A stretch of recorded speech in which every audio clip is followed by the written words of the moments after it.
Love marriage arrange marriage ಅಂತ ಕೇಳಿದ್ರೆ ಅಂತ ಮೇ ಬಿ ಇದು ಒಂಥರ ಯೂನಿಕ್ ಸ್ಟೋರಿ ಅಂತ ಅನ್ಸುತ್ತೆ.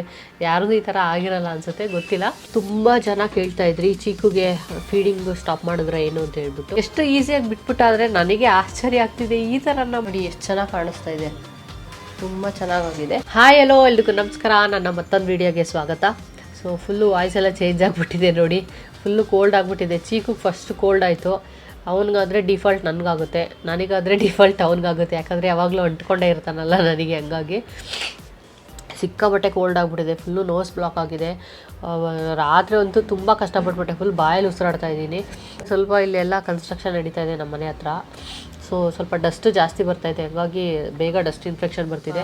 ವೀಡಿಯೋಸ್ ಎಲ್ಲ ಮಾಡಿ ಇಟ್ಟಿದ್ದೀನಿ, ಬಟ್ ಅದಕ್ಕೆ ವಾಯ್ಸ್ ಓವರ್ ಮಾಡಿದ್ರೆ ಚೆನ್ನಾಗಿರಲ್ಲ. ಈ ವಾಯ್ಸಲ್ಲಿ ಕರ್ಕಶವಾಗಿರುತ್ತೆ ಕೇಳೋಕ್ಕೆ ಜನಕ್ಕೆ ಅಂತ ಮಾಡಿಲ್ಲ. ರೀಲ್ಸ್ ಕೂಡ ಅಪ್ಲೋಡೇ ಮಾಡಿಲ್ಲ ನಾನು. ಆಲ್ಮೋಸ್ಟ್ ಒಂದು 4-5 ಡೇಸ್ ಆಗಿಬಿಟ್ಟಿದೆ. ಸೊ ಏನೂ ಮಾಡೋಕ್ಕಾಗಲ್ಲ, ಸಮ್ಟೈಮ್ಸ್ ಈ ಥರ ಆಗುತ್ತೆ. ಸೊ ಇವತ್ತಿನ ಟಾಪಿಕ್ ಸ್ಟಾರ್ಟ್ ಮಾಡೋಕ್ಕೆ ಮುಂಚೆ ಒಂದು ಕ್ವಶನ್ ಅಂತೂ ನಂಗೆ ರೆಗ್ಯುಲರಾಗಿ ಕೇಳ್ತಾನೆ ಇರ್ತಾರೆ. ಎಷ್ಟೊಂದು ಜನ ನಿಮ್ಮ ಲವ್ ಮ್ಯಾರೇಜಾ ಅರೇಂಜ್ ಮ್ಯಾರೇಜಾ, ನಿಮ್ಮ ಲವ್ ಸ್ಟೋರಿ ಹೇಳಿ, ಮ್ಯಾರೇಜ್ ಸ್ಟೋರಿ ಹೇಳಿ ಅಂತ ಹೇಳ್ಬಿಟ್ಟು. ಇವಾಗ ಆ ಸ್ಟೋರಿನ ನಾನು ಒಬ್ಬಳೇ ಕೂತ್ಕೊಂಡು ಹೇಳಿದ್ರೆ ಚೆನ್ನಾಗಿರಲ್ಲ, ಜೊತೆಗೆ ಸಂಜಯ್ ಕೂತ್ಕೊಂಡು ಹೇಳಿದ್ರೆ ಚೆನ್ನಾಗಿರುತ್ತೆ. ಸೊ ನನ್ನ ಗಂಡನ್ನ ಕನ್ವಿನ್ಸ್ ಮಾಡೋಕ್ಕೆ ಆಗಿಲ್ಲ. ನೀವು ಯಾವಾಗ ಕೇಳ್ತಾ ಇದ್ದೀರಾ ಅವಾಗೆಲ್ಲ ಹೇಳ್ತಾ ಇದ್ದೀನಿ ಮಾಡಬೇಡ ಬಾ ಅಂತ. ಬಟ್ ಅವನು ಇಲ್ಲ 1 ಲ್ಯಾಕ್ ರೀಚ್ ಆಗಲಿ ಆಮೇಲೆ ಮಾಡೋಣ, ಇವಾಗ ಬೇಡ ಅಂತ ಹೇಳ್ತಿದ್ದಾನೆ. ಸೊ ಬೇಗ ನಿನ್ನ ಫ್ರೆಂಡ್ಸ್ಗೆಲ್ಲ ಶೇರ್ ಮಾಡಿ ನನ್ನ ಚಾನಲ್ನ ಬೇಗ 1 ಲ್ಯಾಕ್ ಸಬ್ಸ್ಕ್ರೈಬರ್ಸ್ ಮಾಡಿಸಿ ಸಿಲ್ವರ್ ಬಟನ್ ತೊಗೊಂಡು ನಿಮ್ಮ ಮುಂದೆ ಬರ್ತೀನಿ. ಆವಾಗ ಲವ್ ಸ್ಟೋರಿ ಬಗ್ಗೆ ಹೇಳ್ತೀನಿ. ಅಲ್ಲಿವರೆಗೂ ಹೇಳೋದಂತೆ. ಸೊ ನಾನು ಒಬ್ಬಳೇ ಹೇಳಿದ್ರೆ ಚೆನ್ನಾಗಿರಲ್ಲ ಅಲ್ವಾ, ಅದಕ್ಕೋಸ್ಕರ ನಾನು ಡಿಲೇ ಮಾಡ್ತಾ ಇರೋದಷ್ಟೇ, ಬೇರೆ ಏನಿಲ್ಲ. ಲವ್ ಮ್ಯಾರೇಜ್ ಅರೇಂಜ್ ಮ್ಯಾರೇಜ್ ಅಂತ ಕೇಳಿದ್ರೆ ಅದೊಂಥರ ಡಿಫ್ರೆಂಟು. ಅದನ್ನ ಇವಾಗಲೇ ಹೇಳಿದ್ರೆ ಚೆನ್ನಾಗಿರಲ್ಲ. ಅದು ಸ್ಟೋರಿ ಹೇಳಿದ್ಮೇಲೆ ನೀವೇ ಅನಲೈಸ್ ಮಾಡಿ, ಲವ್ ಮ್ಯಾರೇಜ್ ಅರೇಂಜ್ ಮ್ಯಾರೇಜ್ ಅಂತ. ಮೇ ಬಿ ಇದು ಒಂಥರ ಯೂನಿಕ್ ಸ್ಟೋರಿ ಅಂತ ಅನಿಸುತ್ತೆ. ಸೊ ಈ ಥರ ಯಾರ ಲೈಫಲ್ಲೂ ಆಗಿರಲ್ಲ ಅನಿಸುತ್ತೆ. ಸೊ ಆ ಥರ ಒಂದು ಯೂನಿಕ್ ಸ್ಟೋರಿ ಇದೆ ನಮ್ಮ ದೊಡ್ಡದಲ್ಲಿ. ಸೊ ನೆಕ್ಸ್ಟ್ ಡೆಫಿನೆಟ್ಲಿ ಹೇಳ್ತೀವಿ, ನೋಡೋಣ. ಗೆಸ್ ಮಾಡಿ ನಾವಿಬ್ಬರು ಫಸ್ಟ್ ಎಲ್ಲಿ ಮೀಟ್ ಮಾಡಿರ್ಬೋದು ಅಂತ ಹೇಳ್ಬಿಟ್ಟು. ಸೊ ತುಂಬ ಜನ ಕೇಳ್ತಾ ಇದ್ರಿ ಚೀಕುಗೆ ಫೀಡಿಂಗ್ ಸ್ಟಾಪ್ ಮಾಡಿದ್ರೆ ಏನು ಅಂತ ಹೇಳ್ಬಿಟ್ಟು. ಸೊ ಇವಾಗ ಒಂದು 4-5 ಡೇಸಿಂದ ಸ್ಟಾಪ್ ಮಾಡಿದ್ದೀನಿ. ಆ್ಯಕ್ಚುಲಿ ಇವಾಗ ಅವನಿಗೆ 1 ಇಯರ್ 4 ಮಂತ್ಸ್ ಕಂಪ್ಲೀಟ್ ಆಯಿತು. ಸೊ ನಾನು ಮೊದಲೇ ಡಿಸೈಡ್ ಆಗಿದ್ದೆ. ಸೊ 1 ಇಯರ್ ಮೇಲೆ ಒಂದು 4-5 ಮಂತ್ಸ್ ಆದಮೇಲೆ ಸ್ಟಾಪ್ ಮಾಡೋಣ ಅಂತ ಹೇಳ್ಬಿಟ್ಟು, ಹಾಗಾಗಿ ಸ್ಟಾಪ್ ಮಾಡಿದ್ದೀನಿ. ಸೊ ನಾನು ತುಂಬ ಭಯ ಆಗಿತ್ತು ನನಗೆ, ಹೆಂಗಪ್ಪ ಇವನ್ನ ಬಿಡಿಸೋದು, ಇವ್ನು ಬೇರೆ ಜಾಸ್ತಿ ಹಠ ಮಾಡ್ತಾನೆ, ಕಷ್ಟ ಆಗ್ಬಿಡುತ್ತೆ, ಏನು ಮಾಡೋದು ಅಂತ ಅರ್ಧ ಟೆನ್ಷನ್ ಅದೇ ಆಗಿತ್ತು. ಬಟ್ ಟ್ರಸ್ಟ್ ಮೀ, ಎಷ್ಟು ಈಸಿಯಾಗಿ ಬಿಟ್ಬಿಟ್ಟಾದರೆ ನನಗೆ ಆಶ್ಚರ್ಯ ಆಗ್ತಿದೆ ಈ ಥರನ. ಬಟ್ ಬೇರೆಯವರೆಲ್ಲ ಕೇಳಿದ್ನಲ್ಲ ನಾನು, ಅವರೆಲ್ಲ ಅಯ್ಯೋ ತುಂಬ ಕಷ್ಟ ಆಗುತ್ತೆ ಹಂಗೆ ಹಿಂಗೇನವರು. ನನಗಂತೂ ಆ ಥರ ಅನ್ನಿಸ್ಲೇ ಇಲ್ಲ, ತುಂಬಾ ಈಸಿಯಾಗಿ ಬಿಟ್ಬಿಟ್ಟ. ಸೊ ನಾನು ಅದಕ್ಕೆ ಯಾವ್ಯಾವ ಥರ ಟ್ರಿಕ್ಸ್ನ ಯೂಸ್ ಮಾಡಿದೆ ಏನು ಅಂತ ಹೇಳ್ಬಿಟ್ಟು ನಾನು ನಿಮ್ಮ ಹತ್ರ ಶೇರ್ ಮಾಡ್ಕೊತೀನಿ. ಮೇ ಬಿ ನಿಮಗೂ ಹೆಲ್ಪ್ ಆಗ್ಬೋದು. ನಿಮ್ಮ ಮಗುಗೆ ನೀವು ಹಾಲು ಕುಡಿಸೋದು ಬಿಡಿಸೋದು ಅದು ನಿಮಗೆ ಬಿಟ್ಟಿದ್ದು, ಯಾವಾಗಾದರೂ ಬಿಡಿಸ್ಬೋದು. ಒಂದು ವರ್ಷಕ್ಕಾದರೂ ಬಿಡಿಸ್ಬೋದು, 2 ವರ್ಷಕ್ಕಾದರೂ ಬಿಡಿಸ್ಬೋದು, ಯಾವಾಗಾದರೂ ಬಿಡಿಸ್ಬೋದು. ಬಟ್ ನಾನು ಇವನಿಗೆ 1 ಇಯರ್ 4 ಮಂತ್ಸ್ ಆದಮೇಲೆ ಬಿಡಿಸಿದ್ದು ಏನಕ್ಕೆ ಅಂತ ಹೇಳಿದ್ರೆ, ಈಗ ಅವರು ಒಂದು ಹತ್ತತ್ರ ಒಂದು 1.7 ಇಯರ್ಸ್ ಇಲ್ಲ 2 ಇಯರ್ಸ್ ಆದಾಗ ಅವ್ರಿಗೆ ಇನ್ನೂ ಸ್ವಲ್ಪ ಜಾಸ್ತಿ ಬುದ್ಧಿ ಬಂದಿರೋದಲ್ಲ. ಸೊ ಅವಾಗ ಅವರಿಗೆ ಗೊತ್ತಾಗುತ್ತೆ, ಅವಾಗ ಅವರು ಬಿಡೋದು ಕಷ್ಟ ಆಗುತ್ತೆ, ಇಲ್ಲ ಬೇಕು ಅಂತ ಹಠ ಮಾಡ್ತಾರೆ. ಬಟ್ ಈ ಏಜಲ್ಲಿ ಅವ್ನು ಇವಾಗ ಏನು 1.3-4 ಇರ್ತಾರಲ್ಲ ಏಜು, ಈ ಏಜಲ್ಲಿ ಅಷ್ಟೊಂದು ಅವ್ರಿಗೆ ಮೆಮೊರಬಲ್ ಆಗಿರಲ್ಲ. ಹಂಗಾಗಿ ನಾನು this is the right time ಅಂತ ಅಂದ್ಕೊಂಡೆ. ಜಾನ್ ಕಂಪ್ಲೀಟ್ ಆಗಿ ಫೆಬ್ರವರಿ ಅಷ್ಟರಲ್ಲಿ ಅವನಿಗೆ ಬಿಡಿಸೋಣ ಅಂತ 1 ಮಂತ್ ಮುಂಚೆನೇ ಡಿಸೈಡ್ ಆಗಿದೆ. ನಾನು ಅದಕ್ಕೆ ಏನು ಮಾಡಿದೆ ಅಂತ ಹೇಳಿದ್ರೆ, ಈಗ ಫಾರ್ ಎಕ್ಸಾಂಪಲ್ ನೀವು ರೆಗ್ಯುಲರಾಗಿ ಡೇ ಟೈಮಲ್ಲಿ ಒಂದು 2 ಟೈಮ್ಸ್ ಇಲ್ಲ 3 ಟೈಮ್ಸ್ ಕುಡಿಸ್ತಾ ಇರ್ತೀರ ಅಂತ ಅಂದ್ಕೊಳ್ಳಿ. ಸೊ ಬಿಡ್ಸೋಕ್ಕೆ 1 ತಿಂಗಳು ಮುಂಚೆನೇ ಪ್ಲ್ಯಾನ್ ಮಾಡಿ. ಸೊ ನೀವು ಡೇ ಟೈಮಲ್ಲಿ ಆಲ್ಮೋಸ್ಟ್ ಬಿಡಿಸ್ಬಿಡ್ಬೇಕು 1 ತಿಂಗಳು ಮುಂಚೆನೇ. ಈವ್ನಿಂಗ್ ನಾನೇನು ಮಾಡಿದೆ ಅಂದರೆ, ಈಗ ಜಾನಲ್ಲಿ ಬಿಡಿಸ್ಬೇಕಂತ ಡಿಸೈಡ್ ಆಗಿದ್ನಲ್ಲ, ಲಾಸ್ಟ್ ಮಂತಿಂದನೇ ಆಲ್ಮೋಸ್ಟ್ ಅವ್ನಿಗೆ ಡೇ ಟೈಮ್ ಕುಡಿಸ್ತಾನೆ ಇರಲಿಲ್ಲ. ಬ್ರೇಕ್ಫಾಸ್ಟು ಮತ್ತು ಮಧ್ಯ ಹಾಲು ಕೊಡೋದು, ಮತ್ತು ಊಟ ಮಾಡೋದು, ಮತ್ತು ಇನ್ನೊಂದೇನಾದರೂ ಒಂದು ಜ್ಯೂಸು ಇಲ್ಲ ಏನಾದರೂ ಫ್ರೂಟ್ಸ್ ಕೊಡೋದು, ಈ ಥರ ಮಾಡ್ತಿದ್ದೆ. ಸೊ ಅವನಿಗೆ ಹೊಟ್ಟೆ ಏನು ಹಶ್ವಾಗ್ತಾ ಇರಲಿಲ್ಲ. ಮಧ್ಯ ಒಂದು 2-3 ಅವರ್ಸ್ಗೆ ಅದು ಇದು ಏನೇನೋ ಕೊಡ್ತಾಯಿದ್ದೆ, ಹೊಟ್ಟೆ ತುಂಬ್ತಿತ್ತು. ಬಟ್ ಒಂದು 5 ಗಂಟೆ 5:30 6 ಗಂಟೆ ಆದಾಗ ಅವನಿಗೆ ಆವಾಗ ಸ್ವಲ್ಪ ನೆನಪಾಗೋದು, ಅಯ್ಯೋ ನಾನು ಹಾಲು ಕುಡಿಬೇಕಲ್ಲ ಅಂಥೇಳಿ. ಆವಾಗ ಹಠ ಮಾಡೋನು, ಸರಿ ಅಂತ ಅವಾಗ ಕುಡಿಸ್ತಿದ್ದೆ. ಬರೀ ಒಂದೇ ಟೈಮ್ ಕುಡಿಸ್ತಿದ್ದೆ ಆಲ್ಮೋಸ್ಟ್ 1 ಮಂತಿಂದ. ಸೊ ಹಂಗಾಗಿ ನನಗೆ ಸ್ವಲ್ಪ ಈಸಿ ಆಯಿತು. ಇನ್ನು ನೈಟು ಒಂದು 2 ಸಲ ಎದ್ದೇಳೋನು, ಎದ್ಬಿಟ್ಟು ಜಸ್ಟು ನಾನು ಫೀಡ್ ಮಾಡಿಸಿದ್ರೆ ಹಾಲು ಕುಡ್ಕೊಂಡು ಹಂಗೆ ಮಲ್ಕೊಬಿಡೋನು. ಸೊ ಈ ಥರ ಇತ್ತು ಇವಂದು. ಸೊ ಈ ಮಂತು ನಾನು ಡಿಸೈಡ್ ಮಾಡಿದೆ ಕಂಪ್ಲೀಟಾಗಿ ಬಿಡಿಸೋಣ ಅಂತ. ನಾನು ಕೆಲವ್ರು ಕೇಳಿದ್ದೆ, ಏನೋ ಇದು ಹಾಗಲಕಾಯಿ ಹಚ್ತಾರೆ ಮತ್ತು ಏನೋ ಬೇವಿನ ಎಣ್ಣೆ ಎಲ್ಲ ಹಚ್ತಾರೆ ಅಂತ ಹೇಳ್ಬಿಟ್ಟು. ನಾನು ಏನೂ ಮಾಡಿಲ್ಲ, ನಾನು ಆಲ್ರೆಡಿ ಅವನಿಗೆ ಡೇ ಟೈಮ್ ಬಿಡಿಸ್ಬಿಟ್ಟಿದ್ನಲ್ಲ ಆಲ್ಮೋಸ್ಟು. ಅವತ್ತು ನಾನು ವೆನ್ಸ್ಡೇ ಏನು ಮಾಡಿದೆ, ಅವನಿಗೆ ಅವತ್ತು ಫುಲ್ ಡೇ ಕುಡಿಸ್ಲೇ ಇಲ್ಲ. ಸೊ ನೆಕ್ಸ್ಟ್ ನಾವು ಸ್ವಲ್ಪ ಹೊರಗಡೆ ಹೋಗಿದ್ವಿ, ಅಲ್ಲಿ ಊಟ ಹಾಲು ಅಂದ್ಕೊಂಡು ಅಲ್ಲಿ ಸ್ವಲ್ಪ ಆಟ ಆಡ್ಕೊಂಡು ಎಲ್ಲ ಇದ್ದ. ಅವನು ಮರ್ತೇ ಹೋಗ್ಬಿಟ್ಟಾಗುತ್ತೆ ಆ್ಯಕ್ಚುಲಿ, ಹಾಲು ಕುಡಿಬೇಕನ್ನೋದೇ ಮರ್ತೋದ. ಮನೆಗೆ ಬಂದಾಗ್ಲೂ ಆಲ್ಮೋಸ್ಟ್ 10:30-11 ಗಂಟೆ ಆಗಿತ್ತು. ಆಮೇಲೆ ಸ್ವಲ್ಪ ಗ್ಲಾಸಲ್ಲಿ ಹಾಲು ಕುಡಿಸಿ ಮಲ್ಕೊಂಡೆ ಬಿಟ್ಟ. ಸೊ ಈ ಥರ ಆಯಿತು. ನೀವು ಏನು ಮಾಡಿ ಅಂತ ಹೇಳಿದ್ರೆ, ಈ ಥರ 1 ತಿಂಗಳು ಮುಂಚೆನೇ 1 ಟೈಮ್ ಮಾತ್ರ ಕುಡ್ಸೋಕ್ಕೆ ಸ್ಟಾರ್ಟ್ ಮಾಡಿ. ನೈಟು ನೀವೀಗ ಒಂದು 8 ಗಂಟೆಗೆ ತಿನ್ನಿಸ್ತಿದ್ದೀರಾ ಅಂದರೆ ಒಂದು ಅರ್ಧ ಗಂಟೆ ಲೇಟಾಗಿ ತಿನ್ನಿಸಿ, ಒಂದು 8:30-9 ಗಂಟೆಗೆ ತಿನ್ನಿಸಿ. ಆಮೇಲೆ ಮಲ್ಕೊಳ್ಳೋಕೆ ಮುಂಚೆ ಮಗು ಇನ್ನೇನು ಒಂದು 10 ಗಂಟೆ 10:30ಗೆ ಮಲ್ಕೊಳ್ಳುತ್ತೆ ಅಂದರೆ ಒಂದು ಸಣ್ಣ ಗ್ಲಾಸಲ್ಲಿ ನಾವು ಕಾಫಿ ಕುಡಿತೀವಲ್ಲ ಆ ಥರ ಗ್ಲಾಸಲ್ಲಿ 1 ಗ್ಲಾಸು ಹಾಲು ಕುಡಿಸ್ಬಿಟ್ಟು ಮಲಗಿಸಿ. ಇಲ್ಲಾಂದರೆ ಒಂದು ಬಾಳೆಹಣ್ಣು ತಿನ್ನಿಸಿ. ಈ ಥರ ಏನಾದರೂ ಮಾಡಿದಾಗ ಮಗುಗೆ ಹೊಟ್ಟೆ ತುಂಬಿರುತ್ತಲ್ಲ, ಸೊ ಅವಾಗ ಅವರು ಜಾಸ್ತಿ ಎದ್ದೇಳಲ್ಲ. ಎದ್ರೂ 1 ಟೈಮ್ ಎದ್ದೇಳ್ತಾರೆ. ಸೊ ಇವನು ಅದೇ ಮಾಡ್ದ. ಎದ್ದ, ನಾನೇನು ಮಾಡಿದೆ, ಬಾಟ್ಲಲ್ಲಿ ಅವ್ನಿಗೆ ಹಾಲು ರೆಡಿ ಮಾಡಿಟ್ಟಿದ್ದೆ ಮತ್ತು ನೀರೆಲ್ಲ ಇಟ್ಕೊಂಡಿದ್ದೆ. ಅವ್ನು ಎದ್ದಾಗ ತುಂಬ ಅಳ್ತಾ ಇದ್ದ. ಆ್ಯಕ್ಚುಲಿ ಅವ್ನಿಗೆ ಸಮಾಧಾನ ಮಾಡಿದೆ. ಆಮೇಲೆ ಸ್ವಲ್ಪ ಹಾಲು ಕುಡ್ಸೋಕೆ ಹೋದೆ, ಬಟ್ ಕುಡಿಲಿಲ್ಲ. ಅಂದರೆ ಅವನಿಗೆ ಫುಲ್ ನಿದ್ದೆ ಬಂದಿದೆ, ಹಾಲು ಬೇಡ ಏನೂ ಬೇಡ, ಒಟ್ಟಿನಲ್ಲಿ ನಿದ್ದೆ ಮಾಡಬೇಕು. ಸರಿ ಅಂತ ಅವನು ಕುಡಿಲಿಲ್ಲ, ರಿಜೆಕ್ಟ್ ಮಾಡ್ದ. ಬಾಟ್ಲಲ್ಲಿ ಸ್ವಲ್ಪ ನೀರು ಕುಡಿಸ್ದೆ, ಒಂಚೂರು ನೀರು ಕುಡಿದ್ಬಿಟ್ಟು ಆಮೇಲೆ ಹಂಗೆ ನಿದ್ದೆ ಬಂತು. ಸುಮ್ಮನೆ ತಟ್ತಾ ಇದ್ದೆ ಅವನ ಹತ್ರ ಮಾತಾಡಿಕೊಂಡು, ಹಂಗೆ ಮಲ್ಕೊಂಬಿಟ್ಟ. ಅದು ಅಲ್ಲದೆ ಇವನು ಇನ್ನೊಂದೇನು ಅಭ್ಯಾಸ ಆಗಿದ್ದಾನೆ ಅಂತ ಹೇಳಿದ್ರೆ, ಅವ್ನು ಮಲ್ಕೋಬೇಕಾದ್ರೆ ಯಾವಾಗ್ಲೂ ನಾನು ಜೊತೇಲಿ ಇರಬೇಕು, ನಾನು ಅವ್ನ ಕೈಯಲ್ಲಿ ಹಿಂಗೆ ಇಟ್ಕೊಂಡಿರಬೇಕು. ಇಲ್ಲ ನನ್ನ ಮೇಲೆ ಈ ಥರ ಎದೆ ಮೇಲೆ ಮಲ್ಸ್ಕೊಂಡ್ರೆ ಹಂಗೆ ಮಲ್ಕೊತಾನೆ, ಇಲ್ಲಾಂದರೆ ನನ್ನ ಹೊಟ್ಟೆ ಮೇಲೆ ಮಲ್ಕೊತಾನೆ. ನನ್ನ ಕೈಯಿಂದ ಅವನ್ನ ಕ್ಲೀನಾಗಿ ಹೋಲ್ಡ್ ಮಾಡ್ಕೊಂಡಿದ್ರೆ ಟೈಟಾಗಿ ಹಂಗೆ ಮಲ್ಕೊಂಬಿಡ್ತಾನೆ.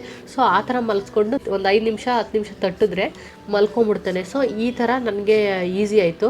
ನಾನು ಏನೂ ಹಚ್ಚಿಲ್ಲ, ಏನೂ ಮಾಡಿಲ್ಲ, ಜಸ್ಟ್ 2 ಡೇಸ್ ಅಷ್ಟೇ. ಅವನಿಗೆ ಕೊಡಲೇ ಇಲ್ಲ. ಅವನು ಹತ್ತಾಗ ಏನು ಮಾಡ್ತಿದ್ದೆ, ಅಳೋನಲ್ಲ, ಆವಾಗ ಜ್ಯೂಸ್ ಮಾಡಿಕೊಡೋದು, ಇಲ್ಲಾಂದರೆ ಸ್ವಲ್ಪ ಒಂದು ಗ್ಲಾಸಲ್ಲಿ ಹಾಲು ಕೊಡೋದು, ಆ ಥರ ಕೊಟ್ಬಿಟ್ಟು ಅವನ್ನ ಡಿಸ್ಟ್ರಾಕ್ಟ್ ಮಾಡಿಬಿಟ್ಟು ಆಟ ಆಡಿಸ್ತಿದ್ದೆ. ಅವ್ನು ಮರ್ತೇ ಹೋಗ್ಬಿಟ್ಟ. ನನಗೆ ಆಶ್ಚರ್ಯ ಆಗೋಯ್ತು, ಏನು ಇಷ್ಟು ಬೇಗ ಮರ್ತೇ ಹೋಗ್ಬಿಟ್ಟನಲ್ಲ ಅಂತ. ಮೊದಲೇನು ಮಾಡೋನು, ಒಂದು ನೆನೆಸ್ಕೊಂಡಂಗೆ 5:30-6 ಗಂಟೆಗೆ ನೆನೆಸ್ಕೊಂಡು ಅವನೇ ಓಡ್ ಬಂದು ತೊಡೆ ಮೇಲೆ ಕುತ್ಕೊಂಡು ಮಲ್ಕೊಂಬಿಡೋನು ನನ್ನ ತೊಡೆ ಮೇಲೆ ಕುಡಿಸು ಅಂತ ಹೇಳ್ಬಿಟ್ಟು. 2 ಡೇಸ್ ನಾನು ಕುಡಿಸ್ಲಿಲ್ವಲ್ಲ, ಸೊ ಅವ್ನು ಕಂಪ್ಲೀಟಾಗಿ ಮರ್ತೇ ಹೋಗ್ಬಿಟ್ಟ. ಡೇ ಟೈಮ್ ನನಗೇನು ಕಷ್ಟ ಆಗಿಲ್ಲ. ನೈಟ್ ಟೈಮ್ ಮಾತ್ರ ಈ ಥರ ಸ್ವಲ್ಪ ಇವಾಗಲೂ ಅಳ್ತಾನೆ, ಇವಾಗಲೂ ಎದ್ದು ಅಳ್ತಾ ಇದ್ದಾನೆ. ಅವಾಗೇನು ಮಾಡ್ತೀನಿ, ಒಂದು ಗ್ಲಾಸಲ್ಲಿ ಹಾಲು ಇಟ್ಟಿರ್ತೀನಿ. ಸೊ ಕುಡಿದ್ರೆ ಕುಡಿಸ್ತೀನಿ, ಇಲ್ಲ ಅಂದರೆ ಒಂದು ಸ್ವಲ್ಪ ನೀರು ಕುಡಿತಾನೆ, ಬಾಟ್ಲಲ್ಲಿ ಕುಡಿಸ್ತೀನಿ. ಆಮೇಲೆ ಹಂಗೆ ತಟ್ಬಿಟ್ಟು ಸುಮ್ಮನೆ ಹಂಗೆ ಮಾತಾಡ್ಕೊಂಡಿದ್ರೆ ಮಲ್ಕೊಂಡ್ಬಿಡ್ತಾನೆ. ಸೊ ನಾನು ಈ ಥರ ಮಾಡಿದ್ದು. ಸೊ ನೀವು ಕೂಡ ಇದನ್ನು ಫಾಲೋ ಮಾಡಿ, ಯೂಸ್ ಆಗುತ್ತೆ. ಸೊ 1 ತಿಂಗಳು ಮುಂಚೆನೇ ನೀವು ಪ್ರಿಪೇರ್ ಮಾಡ್ಕೋಬೇಕು ಮಗುಗೆ 2 ಅವರ್ಸ್ 3 ಅವರ್ಸ್ ಮುಂಚೆ ಏನಾದರೂ ಒಂದೊಂದು ಕೊಡ್ತಾ ಇರಬೇಕು. ಜ್ಯೂಸು, ಇಲ್ಲಾಂದರೆ ಹಣ್ಣು, ಇಲ್ಲಾಂದರೆ ಹಾಲು, ಈ ಥರ. ಅವಾಗ ಅವ್ರಿಗೆ ಜಾಸ್ತಿ ಹೊಟ್ಟೆ ಆಗಲ್ಲ, ಮತ್ತು ಈ ಕಡೆ ಕಾನ್ಸಂಟ್ರೇಷನು ಇರಲ್ಲ, ಬ್ರೆಸ್ಟ್ ಫೀಡ್ ಕಡೆ ಸ್ವಲ್ಪ ಮರ್ತೋಗ್ತಾರೆ. ಆ ಥರ ಮಾಡಿ. ಇನ್ನು ನೈಟ್ ಟೈಮ್ ಹತ್ರ ಕುಡ್ಸೋಕೆ ಟ್ರೈ ಮಾಡಿ. ಹಾಲು ಒಂದು ಗ್ಲಾಸೆಲ್ಲ ಬಾಟ್ಲೆಲ್ಲ ರೆಡಿ ಮಾಡಿ ಇಟ್ಕೊಂಡು, ಇನ್ ಕೇಸ್ ಕುಡ್ದಿಲ್ಲ ಅಂದರೆ ಜಸ್ಟ್ ತಾಯಿನೇ ಕ್ಲೀನಾಗಿ ಮಗುನ ಹೋಲ್ಡ್ ಮಾಡಿಕೊಂಡು ಹಿಂಗೆ ಪ್ಯಾಟ್ ಮಾಡಿಬಿಟ್ಟು ಏನಾದರೂ ಒಂದು ಕತೆ ಹೇಳ್ಕೊಂಡು ಏನೋ ಒಂದು ಹೇಳ್ಕೊಂಡು ಸುಮ್ಮನೆ ಹಾಡು ಹೇಳ್ಕೊಂಡು ಹಂಗೆ ಮಲಗಿಸ್ಬಿಡಿ. ಸೊ ಇವನು ಆ ಥರನೇ ಮಾಡ್ದ. ಹಂಗಾಗಿ ನಂಗೆ ತುಂಬಾ ಈಸಿ ಆಯಿತು. ಬಟ್ ಅವನದೇನೋ ಈಸಿ ಆಯಿತು, ಬಟ್ ನನಗೆ ತುಂಬಾ ಕಷ್ಟ ಆಯಿತು. ಆ್ಯಕ್ಚುಲಿ ಬ್ರೆಸ್ಟ್ ಫೀಡ್ ಬಿಡಿಸಿದಾಗ ನಮಗೆ ಪರ್ಸ್ನಲಿ ತುಂಬ ಪೇಯ್ನ್ ಆಗುತ್ತೆ, ಬ್ರೆಸ್ಟ್ ಪೇಯ್ನ್ ಬರುತ್ತೆ, ಫುಲ್ಲು ಗಂಟಾದಂಗೆ ಆಗ್ಬಿಟ್ಟಿರುತ್ತೆ. ನನಗಂತೂ ಫಸ್ಟ್ ಡೇ ಹೆಂಗಾಗಿತ್ತು ಅಂದರೆ, ಲಿಟ್ರಲಿ ನಾನು ಈ ಕಡೆಯಿಂದ ಆ ಕಡೆ ತಿರ್ಕೊಂಡು ಮಲ್ಕೊಳಕ್ಕೆ ಆಗ್ತಿರ್ಲಿಲ್ಲ, ಅಷ್ಟು ಪೇಯ್ನ್ಫುಲ್ ಆಗ್ತಿತ್ತು. ಬಟ್ ಅದಕ್ಕೆ ಏನು ಸೊಲ್ಯೂಷನ್ ಮಾಡಿದೆ ಅಂದರೆ, ಈ ಥರದೊಂದು ಬ್ಯಾಗ್ ಬರುತ್ತೆ, ಈ ಥರ ಹಾಟ್ ವಾಟರ್ದು. ಇದಕ್ಕೆ ಚೆನ್ನಾಗಿ ಬಿಸಿ ನೀರು ಕಾಯಿಸ್ಬಿಟ್ಟು ನೋಡಿ, ಈ ಥರ ಬರುತ್ತೆ, ಕ್ಯಾಪ್ ಇರುತ್ತೆ ಸಣ್ಣದು. ಸೊ ಇದಕ್ಕೆ ಚೆನ್ನಾಗಿ ಬಿಸಿ ನೀರು ಹಾಕೊಂಡ್ಬಿಟ್ಟು ಕ್ಲೀನಾಗೆ ನಾನು ಎಲ್ಲ ಕಡೆ ಹಿಂಗೆ ಇಟ್ಕೊತಾ ಇದ್ದೆ. ಸೊ ಅವಾಗ ಸ್ವಲ್ಪ ನನಗೆ ಪೇಯ್ನ್ ರಿಲೀಫ್ ಆಗ್ತಿತ್ತು. ಎವ್ರಿ ಡೇ 2 ಟೈಮ್ಸ್ ಇದನ್ನು ಇಟ್ಕೊತಾ ಇದ್ದೀನಿ. ಚೆನ್ನಾಗಿ ಬಿಸಿ ನೀರು ಕಾಯಿಸ್ಬಿಟ್ಟು ಇದು ಚೆನ್ನಾಗಿ ಆ ಕಡೆ ಫುಲ್ ಎಲ್ಲ ಇಟ್ಕೊತೀನಿ. ಅವಾಗ ಏನಾಗುತ್ತೆ, ಸ್ವಲ್ಪ ಅದು ಸಾಫ್ಟ್ ಫೀಲ್ ಆಗುತ್ತೆ, ಮತ್ತು ಪೇಯ್ನ್ ಕೂಡ ರಿಲೀಫ್ ಆಗುತ್ತೆ. ಒಂದು 15 ದಿನ 20 ದಿನವರೆಗೂ ಈ ಥರ ಪೇಯ್ನ್ ಇರುತ್ತಂತೆ, ಬಟ್ ಏನೂ ಮಾಡೋಕ್ಕಾಗಲ್ಲ. ಅದೇ ರೀಸನ್ಗೆ ನಾನು ಇವಾಗ ಎಕ್ಸಸೈಸ್ ಎಲ್ಲ ಮಾಡ್ತಾಯಿಲ್ಲ, ಸ್ಟಾಪ್ ಮಾಡಿಬಿಟ್ಟಿದ್ದೀನಿ. ಯಾಕಂತ ಹೇಳಿದ್ರೆ ನನಗೆ ಸ್ವಲ್ಪ ಹುಷಾರಿಲ್ದಂಗೆ ಆಯಿತು, ಅದ್ರ ಜೊತೆಗೆ ಫೀಡಿಂಗ್ ಬೇರೆ ಬಿಡಿಸಿದ್ದೀನಿ. ಸೊ ನನಗೂ ಸ್ವಲ್ಪ ಟಯರ್ಡ್ ಆಗುತ್ತೆ, ಬೇಡ ಸ್ವಲ್ಪ ರೆಸ್ಟ್ ಮಾಡೋಣ ಅಂತ ಹೇಳ್ಬಿಟ್ಟು ಇವಾಗ ಒಂದು 15 ಡೇಸ್ ಗ್ಯಾಪ್ ತೊಗೊಂಡಿದ್ದೀನಿ. ಸೊ ನೀವು ಕೂಡ ಈ ಥರದನ್ನ ತೊಗೊಳ್ಳಿ, ತುಂಬಾ ಯೂಸ್ ಆಗುತ್ತೆ. ಅದು ಬಿಟ್ಟು ನೀವು ಕೊಬ್ಬರಿ ಎಣ್ಣೆ ಅದನ್ನೆಲ್ಲ ಹಚ್ಬೋದು. ನಾನು ಸದ್ಯಕ್ಕೆ ಇಷ್ಟೇ ಮಾಡಿರೋದು, ಬೇರೆ ಏನೂ ಮಾಡಿಲ್ಲ. ಸೊ ನನ್ನ ಎಕ್ಸ್ಪೀರಿಯನ್ಸ್ನ ನಿಮ್ಮ ಹತ್ರ ಶೇರ್ ಮಾಡಿದ್ದೀನಿ.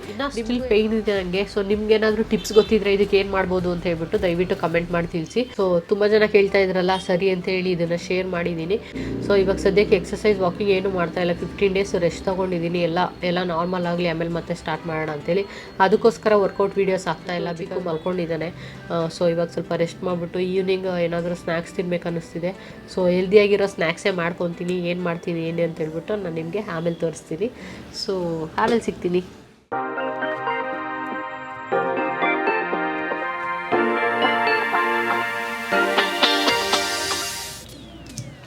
ಈ ಥರ ಬಿಡಿಸ್ಕೊಂಡ್ರೆ ಈಸಿಯಾಗಿ ಬರುತ್ತೆ. ಸೊ ಈವ್ನಿಂಗು ತಿನ್ನೋದಕ್ಕೆ ಒಂದು ಒಳ್ಳೆ ಹೆಲ್ದಿ ಸ್ನ್ಯಾಕ್ಸ್ನ ಮಾಡ್ಕೊತಾ ಇದ್ದೀನಲ್ಲ, ಅದಕ್ಕೆ ಕಾರ್ನ್ನ ಒಂದು ವಿಷಲ್ ಬೇಯಿಸ್ಕೊಂಡಿದ್ದೀನಿ. ಸೊ ಈ ಥರ ಆಗಿದೆ, ಒಂದು ವಿಷಲ್ ಸಾಕು, ಬೆಂದೋಗಿರುತ್ತೆ. ಸೊ ಇವಾಗ ಹೆಂಗೆ ಮಾಡ್ಕೊಳ್ಳೋದು ನೋಡೋಣ ಬನ್ನಿ. ಈವ್ನಿಂಗ್ ನಿಮಗೆ ತಿನ್ನೋಕ್ಕೆ ಏನಾದರೂ ಹೆಲ್ದಿಯಾಗಿ ತಿನ್ಬೇಕು ಅನ್ಸಿದ್ರೆ ಈ ಥರ ಮಾಡ್ಕೋಬೋದು. ಬೇಯಿಸಿರೋಂಥ ಕಾರ್ನು, ಅದಕ್ಕೆ ಸ್ವಲ್ಪ ಬಟರ್ನ ಬಿಸಿ ಮಾಡ್ಕೊಂಡಿದ್ದೆ. ಸಣ್ಣಗೆ ಹೆಚ್ಚಿರೋ ಅಂಥ ಈರುಳ್ಳಿ, ಆದಷ್ಟು ಸಣ್ಣಗೆ ಹೆಚ್ಕೊಳ್ಳಿ, ಎಷ್ಟು ಸಣ್ಣ ಆಗುತ್ತೋ ಅಷ್ಟು ಸಣ್ಣ. ಮತ್ತು ಒಂದು ಟೊಮೊಟೊ, ಗ್ರೀನ್ ಚಿಲ್ಲಿ ಬೇಕಂದರೆ ಆಪ್ಷನಲ್ಲು ನಿಮಗೆ, ಮತ್ತು ಕೊತ್ತಂಬರಿ ಸೊಪ್ಪು. ಇವಾಗ ಇದಕ್ಕೆ ಸಾಲ್ಟು, ಸ್ವಲ್ಪ red chilli powder, peri peri ಇದು ಆಪ್ಷನಲ್ಲು, ಬೇಕಂದರೆ ಹಾಕೊಳ್ಳಿ, ಮತ್ತು ಸ್ವಲ್ಪ ಪೆಪ್ಪರ್ ಪುಡಿ, ಮತ್ತು ನಿಂಬೆಹಣ್ಣು. ಇವಾಗ ಚೆನ್ನಾಗಿ ಮಿಕ್ಸ್ ಮಾಡಿ. ಚೀಕು ಕಲರ್ಫುಲ್ ಆಗಿದೆ ನೋಡಿ. ನಿಂಬೆಹಣ್ಣು ಇಲ್ಲ ಅಂದರೆ ಚಾಟ್ ಮಸಾಲ ಒಂಚೂರು ಹಾಕೋಬೋದು ನೀವು.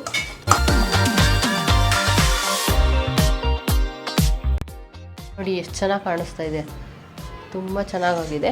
ಇದಕ್ಕೆ ನಿಮಗೆ ಬೇಕಂತ ಹೇಳಿದ್ರೆ ಅದ್ರ ಮೇಲೆ ಸ್ವಲ್ಪ ಸೇವ್ ಹಾಕ್ಕೊಂಡ್ರೆ ಸಖತ್ತಾಗಿರೋ ಚಾಟ್ಸ್ ರೆಡಿ ಆಗುತ್ತೆ. ಹೆಲ್ದಿ ಚಾಟ್ಸ್ ಎಷ್ಟು ಚೆನ್ನಾಗಿ ಕಾಣಿಸ್ತಿದೆ ನೋಡು. ತಿನ್ನೋಣ.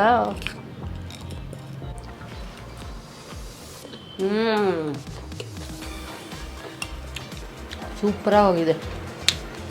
ನಿಂಬೆಹಣ್ಣು ಹುಳಿ, ಖಾರದ್ದು ಸ್ವಲ್ಪ ಸ್ಪೈಸಿ, ಮತ್ತು ಆ ಬಟರ್ ಫ್ಲೇವರು ಕ್ರೇಜಿ.